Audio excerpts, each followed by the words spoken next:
Страх проявляется у нас на психологическом уровне и на физиологическом. На физиологическом уровне у нас трясутся руки, подкашиваются ноги, мы начинаем, голос наш дрожит, учащается сердцебиение, краснеет лицо. То есть это физические проявления страха. Есть психологические, когда мы забываем текст, у нас пусто в голове, мы начинаем заикаться и так далее. Если брать психологические барьеры, то здесь, во-первых, самое главное — это подготовка к выступлению. Чем больше мы к нему готовы, тем более уверенно мы себя чувствуем.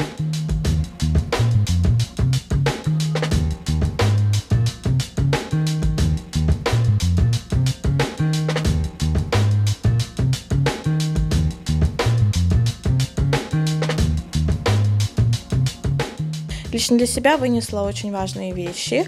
Для меня будет очень полезно в моей деятельности, так как я работаю с людьми, и для меня очень важно доносить до них ту или иную информацию.